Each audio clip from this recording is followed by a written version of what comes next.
Hello and welcome back to another MLB The Show video, and this is one that I'm kind of excited about because, as you may know, there's a little something going on called the MLB The Show 19 Fall Cup, and that's been going on for the last couple weeks. I've been playing in it, and I didn't have too high of expectations. I wasn't thinking I was gonna win it or anything, but I wanted to make the final tournament, the final bracket of 128. So basically, you had to be in the top 128 after 8 rounds of qualifiers.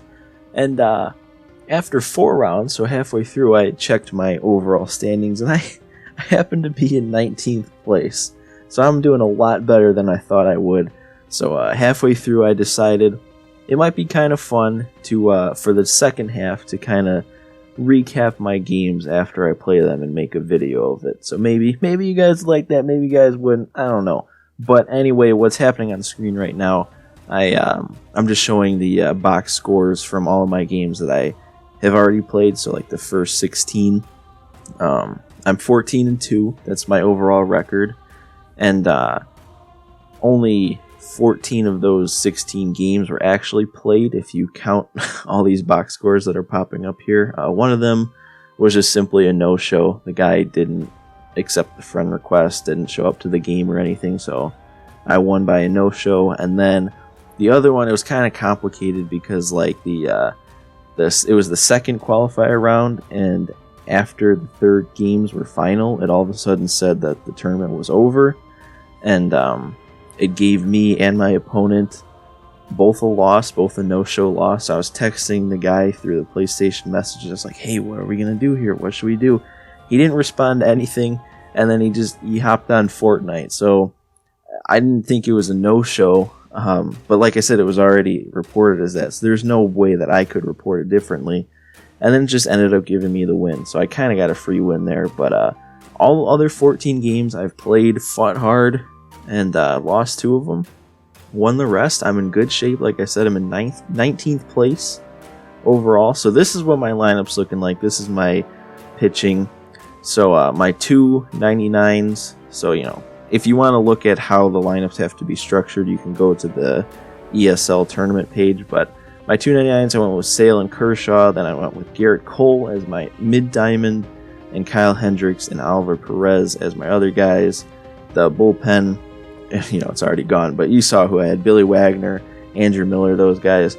This is my starting lineup here. My 399s: Willie Mays, Griffey, and Lou Gehrig. Max Muncy over there at third, Ichiro and right, Wilson Contreras behind the plate, and Scope. Honestly, those 2 goals might be my best, but for these games, I decided to put Carlos Correa at shortstop over Alan Trammell, because I just thought Alan Trammell wasn't really doing anything, so I thought I'd try it differently.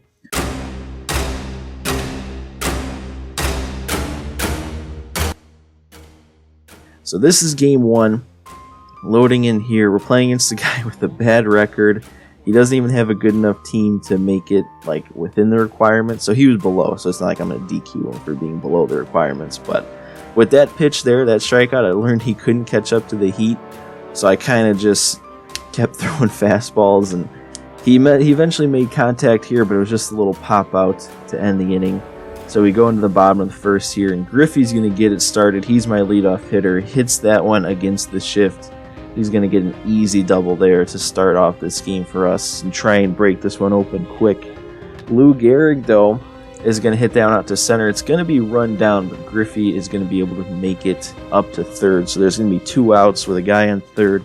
And Correa up in his first at-bat on the team, and he just squeaks that one in the hole there to give us that 1-run lead.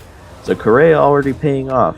Then Ichiro coming up, and this guy, he misplayed it. So that one's going to roll all the way to the wall. Correa is going to come around and score. Ichiro, I thought about sending him home, but he wasn't going to make it. So I held him up at third. So we're going to take a 2-0 lead. Back to the top of the second here, and this guy actually turned on a fastball. I think he realized that I was picking on his weakness, so he was just sitting fastball there and hit it off the wall. So he hits a leadoff double there. But then Kershaw looking to bounce back, gets some swinging on that slider. Then we got a pop up to first and a strikeout on the fastball up and in. So Kershaw bounces back there onto the bottom of the second, and Wilson Contreras hitting the rare opposite field, no doubt, home run to give us even more of a cushion up 3-0 now. 2 outs, 2 strikes, and he strikes out Lee Smith, saving the game for us, and that is going to be a win in Game 1.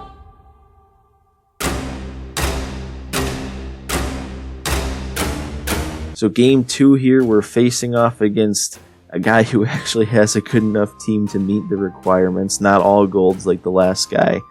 And he's going to be the home team for this one. He's got Kerry Wood on the mound. I haven't faced the signature Kerry Wood, but this guy's also got a losing record. A lot more games played, but still a losing record. So I get to lead this one off. 3-2 count here on the first at bat of the game, and that one was right down the middle.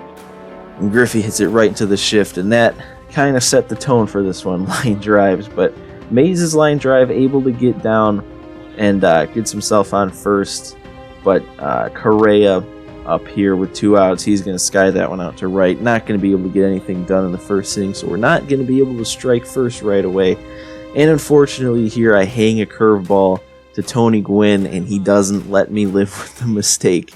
That one, it was inside, so when I threw it I was thinking, it's hung, but maybe he won't hit it out, but obviously he did.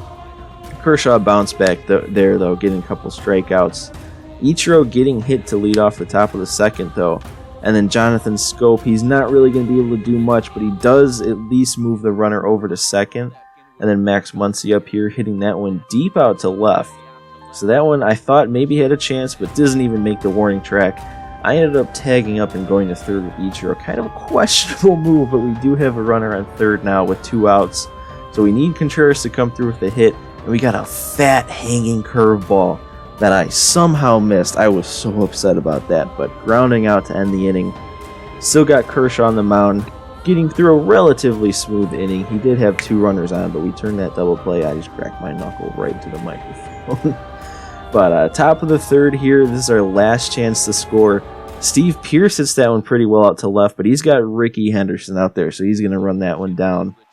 Now, with 2 outs in the inning, Willie Mays lines that one to left, and again, Ricky Henderson's going to run it down. So we take a loss in Game 2. So I headed into this one pretty upset that I had just lost. I wasn't a big fan of how I lost that one. Kyle Hendricks on the mound. I honestly love pitching with this Kyle Hendricks card because he just seems to throw everybody off with his slow pitch speeds and everything. But yeah, he struck out Griffey. Then my Griffey getting on a little cheaply, drawing the first baseman over to make the play, and the pitcher couldn't outrun him. And then Willie Mays able to get that one, a nice single. Pretty much the same thing that happened in his first at bat of the last game, but this time able to move Griffey all the way up to third. He brings in Billy Wagner to face Lou Gehrig, and on the first pitch, Lou Gehrig takes him deep, a no-doubt home run to establish a 3-0 lead with nobody out. That's exactly why I have my 399s at the start of the lineup, to do exactly that, give us a 3-run lead to start the game. And then Jonathan Schoop, honestly, like my 2 golds, like I said, Contreras and Schoop are 2 of my best players in this. I don't understand it, but Schoop is so good. Not able to cash him in there, but he does get the double off the wall. And then Hendricks still going strong, gets the final out of the second inning there. That's going to be his day.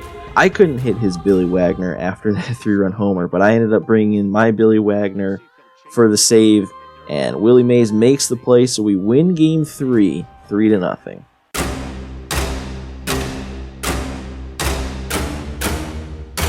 And here, Game 4, trying to go 3-1 on the day, trying to salvage it after the loss. Don't want to go 500.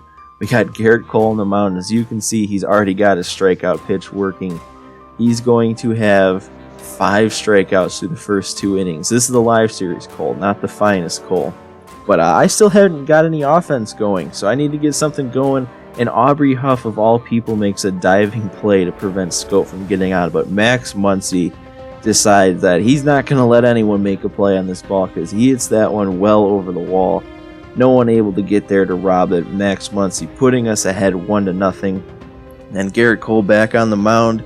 0-2 count here with 2 outs, and he strikes out Justin Bour. That's 7 strikeouts in a 9-out game, I guess, a 3-inning game. And Garrett Cole not saves that one, but he just lit him up there. But yeah, after this round of qualifiers, since I did lose a game, my record went down to, well, not really went down, but my record changed to 17-3, and that nets me 355 points because you get 20 points for a win, 5 points for a loss. So I'm sitting at 355. 20 games in, the max is 400, and I actually don't think anybody's there. I think anybody who's undefeated is no longer undefeated. So anyway, that is going to do it for this episode. Like I said, I just kind of wanted, since I'm so high up, so much higher than I thought I'd be in the standings, I thought I'd start recapping my games here, because maybe you guys would be interested in seeing that. I know a lot of people stream this on Twitch. But if you're not able to make some people's streams and see how this tournament's going, feel free to follow along with these qualifier recaps as I post them. There should be 3 more. There should be another one coming out tomorrow to recap the Sunday qualifier round. But yeah, 17-3 is my record going forward. I don't know what my place is overall yet because they don't really update that until later. But I'm still going strong, and I feel pretty good about being able to make that round of 128. So anyway, if you like this video, make sure to hit that like button. If you want to see the rest of these qualifier recaps and any other MLB The Show videos, make sure to hit that subscribe button so you don't miss it. But that is it. That's all I have for you guys in this video, and I will see you in the next one.